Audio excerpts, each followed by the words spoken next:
Tere, olen Silver Drone eest ja olete sattunud vaatama meie õpetusvideote sarja esimest videot, kus me mõtlesime, et käsitleme sellist kõige olulisemat teemat vast, milleks on kompassi kalibreerimine. Ja selle kohta küsitakse ka kõige tihedamalt, miks meil on vaja kompassi kalibreerida. Seal on väga palju põhjuseid, teinekord lihtsalt sellepärast, et siin DJI äpi üleval ääres ta näitab, et kompass errori ei lase sul lendu tõusta. Vahepeal, kui näiteks kusagile laevaga sõita, lennukiga, võib-olla mõne kõrgepingeliinide juures olla, siis ta lööb selle justkui lihtsalt öeldes paigast ära ja tuleb see kalibratsioon siis uuesti ära teha. Ja õnneks DJI on meil selle väga lihtsaks teinud, ehk siis kui me nüüd selle niimoodi läbi teeme, siis vajutad siia üles riba peale, kus ta näitab errorit. Selle kompassi all on olemas ka kohe kiri, et calibrate. Ja kui sinna vajutada, siis ta näitab meile selliste pildikestega kohe mida teha.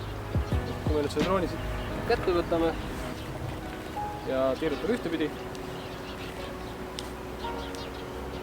Nüüd siis pildi peal näitab meile, et me keeraks nüüd külje peale. Niimoodi. Ja ongi, kompass calibration complete. Teinekord võib juhtuda, et see päris nii ladusalt ei lähe. Ehk siis sa kalibreerid ära või teed need tiirutamised ära ja siis näiteks ütlebki, et on mingisugune error, et see ei õnnestunud. Siis võib olla, et sa oled mõne magnetvälja lähedal, kusagil metalli või mis iganes salajaama ligidal millegi pärast. Siis liigu lihtsalt 5-10 meetrit kaugemale sellest oma praegusest asukohast ja proovi uuesti. Ja suure tõenäosusega see ka töötab.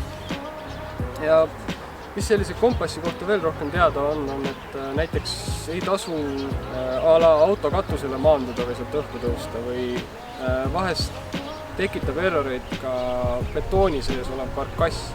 Samamoodi toasta võib anda kompassi errorid. Ja need ongi 3 sellist kõige tõenäolisemat varianti, et kus seda errorit peaks nägema. Aga idee poolest, kui see on kalibreeritud ja siis selle äpi ülemisel ribal näitab, et on roheline, GPS-satelliidid on olemas, valmis lendama, siis julgelt pange mootorid käima ja minge lendama.